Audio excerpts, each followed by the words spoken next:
मुख्यमंत्री विजय यांनी अवघ्या 24 तासामध्ये असा निर्णय घेतलाय जो आजपर्यंत कोणत्याही राज्यातील मुख्यमंत्र्यांनी घेतला नाही. कारण की ती घटना देखील तेवढी संवेदनशील आहे. एका लहान मुलीचा मृतदेह सापडला, तिच्याबरोबर नको ते कृत्य करण्याचा प्रयत्न झाला.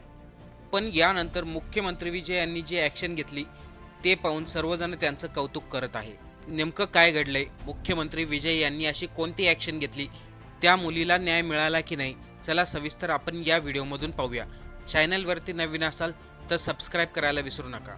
फक्त तमिळनाडूच्या राजकारणामध्येच काय, देशाच्या राजकारणामध्ये सध्या एक नाव खूप चर्चेत आहे आणि ते म्हणजे आत्ताच मुख्यमंत्री झालेले विजय जोशप यांचं.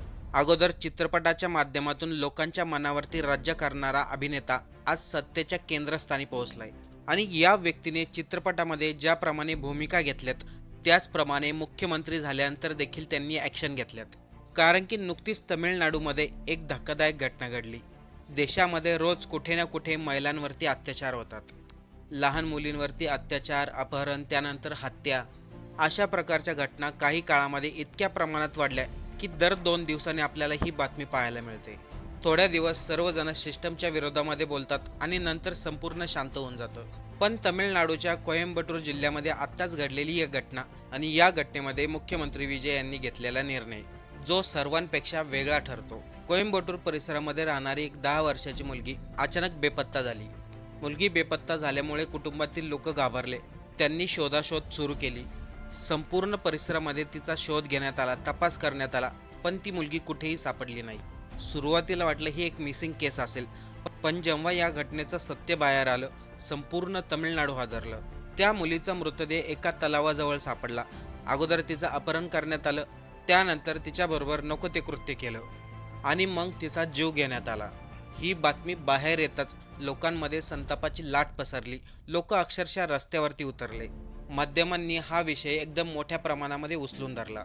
पण यानंतर जे घडलं सर्वांना आश्चर्यचकित करणारं होतं. कारण की अशा संवेदनशील घटनांमध्ये पोलीस अगोदर चौकशी करतात, तपास सुरू ठेवतात आणि काही दिवसांनी लोक ही घटना ही विसरून जातात. पण यावेळी मात्र तमिळनाडूचे मुख्यमंत्री बदललेले आहेत आणि सर्वात विशेष गोष्ट म्हणजे मुख्यमंत्री पदाचा अनुभव नाही आणि राजकारणाचा अनुभव नाही. पण तरी देखील मुख्यमंत्री विजय यांनी या प्रकरणामध्ये असा निर्णय घेतला ज्यामुळे संपूर्ण देशाचं लक्ष तमिळनाडूकडे लागलं. या घटनेच्या अवघ्या काही तासामध्ये तमिळनाडूचे DGP संदीप राठोड हे स्वतः घटनास्थळी पोहोचले. आता या ठिकाणी झालं असं की कुठल्याही राज्यामध्ये अशा प्रकारची घटना घडल्यानंतर तेथील लोकल पोलीस त्या घटनेची चौकशी करतात, तपास सुरू करतात. DGP त्या घटनास्थळी जाऊन चौकशी करणं त्याचा काही संबंध नसतो. कारण की ज्या ठिकाणी अशा प्रकारचं प्रकरण घडतं त्यावेळेस तेथील लोकल पोलिसांना त्याची चौकशीचे आदेश असतात. पण इथे मुख्यमंत्री विजय यांनी स्वतः DGPला फोन केला, त्यांची बैठक घेतली आणि त्यांना घटनास्थळी जायला सांगितलं. एवढंच नाही तर मुख्यमंत्री विजय हे DGP यांच्या संपर्कामध्ये होते, त्यांच्याकडून वारंवार अपडेट घेत होते. राज्याचे DGP घटनास्थळी पोहोचल्यामुळे संपूर्ण पोलीस यंत्रणा अलर्ट मोडवरती गेली. घटनेच्या तपासाचा वेगही वाढला. मुख्यमंत्री विजय यांनी सर्व प्रशासनाला आदेश दिले, आरोपी 12 तासाच्या अगोदर जेलमध्ये पाहिजे. बाल आयोग, प्रशासन, पोलीस विभाग सर्वजण या घटनेचा तपास करू लागले. अवघ्या 12 तासामध्ये पोलिसांनी 2 आरोपींना ताब्यात घेतलं. न्यायालयीन प्रक्रियेसाठी पुढची कारवाई देखील सुरू झाली. भारतामध्ये अनेक गंभीर गुन्ह्यांमध्ये आरोपी सापडायलाच महिनाभर निघून जातो. काही वेळा तर आरोपी पोलिसांच्या हाती देखील लागत नाही, वर्षानुवर्ष तो लपून बसतो. पण या प्रकरणामध्ये ज्या दिवशी ही घटना घडली त्याच्या 12 तासात पोलिसांनी आरोपीला ताब्यात घेतलं. पण मुख्यमंत्री विजय यांची कारवाई इथेच थांबली नाही. ते थेट पीडित मुलीच्या कुटुंबाच्या घरी गेले. त्या पीडित मुलीच्या आजीने, आईवडिलांनी माध्यमांना सांगितलं, मुख्यमंत्री विजय यांचं आमच्याबरोबर बोलणं झालंय. त्यांनी कुटुंबाची विचारपूस केली, त्यांना धीर दिला.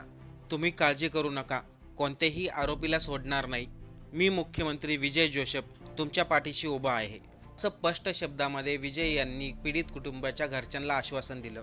एवढंच नाही तर मुख्यमंत्री विजय यांनी पीडित कुटुंबातील लोकांना सांगितलं, तुम्हाला कोणत्याही गोष्टीची कमतरता पडली तर मला बिनधास्त सांगा, कोणताही संकोच नको. एक मुख्यमंत्री ज्या दिवशी घटना घडते त्याच्या दुसऱ्या दिवशी पीडित कुटुंबाच्या घरी जातो, त्यांची चौकशी करतो. आजपर्यंत कोणत्याही राज्यात असं झालं नाही. विशेष म्हणजे पोलिसांना दिलेले चौकशीची ऑर्डर, तेही DGP लेवलच्या व्यक्तीला. या संपूर्ण प्रकरणानंतर मुख्यमंत्री कार्यालयाकडून अधिकृत निवेदन जारी करण्यात आलं. त्या निवेदनामध्ये म्हटलंय, कोइंबतूरमध्ये जी घटना घडली ती खूप धक्कादायक आणि संवेदनशील आहे. आता कुठल्याही परिस्थितीमध्ये महिलांवरती, मुलांवरती, मुलींवरती होणारे अत्याचार सहन करून घेतले जाणार नाहीत आणि जेवढ्या लवकर होईल तेवढ्या लवकर आरोपीला शिक्षा मिळेल. पण या घटनेनंतर गोदी मीडिया मात्र जागा झाली. आपल्याला एक व्हिडिओ माहिती सध्या सोशल मीडियावरती व्हायरल होतोय. हाच तो व्हिडिओ आहे. यामध्ये सांगण्यात आलं, तमिळनाडूच्या IPS अधिकारी पत्रकार परिषद घेताना हसत होत्या आणि संपूर्ण न्यूज चॅनलवरती तो व्हिडिओ चालला. तमिळनाडूमध्ये संवेदनशील प्रकरण घडलं तरी देखील तेथील पोलीस अधिकारी हसतायत. पण त्या व्हिडिओचं सत्य कोणी सांगितलं नाही. तो AI ने जनरेट केलेला व्हिडिओ होता.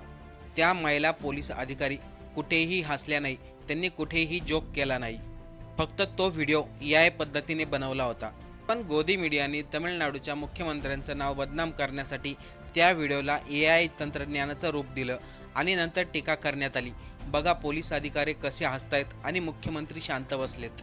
पण इथे मुख्यमंत्री विजय हे काही शांत बसले नाहीत. अशा प्रकरणामध्ये अनेक वेळा मुख्यमंत्री ट्विट करतात किंवा एखादा फोन करतात, त्यानंतर ते शांत बसतात.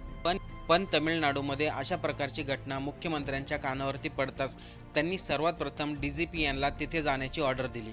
कोणत्याही राज्यातील मुख्यमंत्री DGPला घटनास्थळी जाण्याची ऑर्डर देत नाही.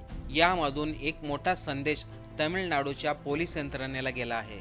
महिलांवरील अत्याचार आणि मुलांवरील गुन्हे यामध्ये निष्काळजीपणा अजिबात चालणार नाही आणि मुख्यमंत्री जे काही प्रकरण घडले त्याबद्दल वारंवार अपडेट घेत आहेत. कारण की जेव्हा वरच्या स्तरावरती कठोर भूमिका घेतली जाते तेव्हा खालच्या पातळीवरती देखील कठोर भूमिका घेतली जाते.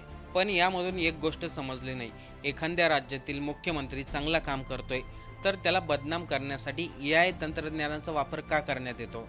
पोलिसांचा हसण्याचा व्हिडिओ सोशल मीडियावरती व्हायरल करण्यात येतो आणि नंतर सांगण्यात येतं, पहा तमिळनाडूचे मुख्यमंत्र्यांचे पोलीस कसे हसतात. पण मुळामध्ये तमिळनाडूचे मुख्यमंत्री हे नवीन मुख्यमंत्री झालेले आहेत. तरी देखील इतर राज्यातील मुख्यमंत्र्यांपेक्षा त्यांनी वेगळा निर्णय घेतलाय, जो आत्तापर्यंत कोणत्याही राज्यातील मुख्यमंत्र्यांनी घेतला नाही. मित्रांनो, या प्रकरणामधून एक गोष्ट स्पष्ट होते, कोणताही नेता किंवा मुख्यमंत्री प्रत्येक ठिकाणी जाऊ शकत नाही. पण जर एखाद्या गंभीर प्रकरणामध्ये मुख्यमंत्री स्वतः लक्ष घालत असतील तर संपूर्ण यंत्रणेला काम करावं लागतं. याच कारणामुळे अनेक लोक म्हणत आहे, महिलांच्या सुरक्षेच्या बाबतीमध्ये देशातील सर्व मुख्यमंत्र्यांनी अशा प्रकारची सक्रिय भूमिका घ्यायला पाहिजे. कारण कायदा फक्त कागदावरती कडक असून उपयोग होत नाही, त्याची अंमलबजावणी ही तितकीच महत्त्वाची आहे. एवढंच नाही तर मुख्यमंत्री यांनी बोलून देखील दाखवलं, अशा लोकांचा एन्काउंटर करायला पाहिजे. पण कोर्ट आहे, न्याय व्यवस्था आहे, आरोपीवरती गुन्हा सिद्ध होतो की नाही याचे पुरावे देणं गरजेचं असतं. त्याशिवाय कोणत्याही व्यक्तीला आपण शिक्षा देऊ शकत नाही.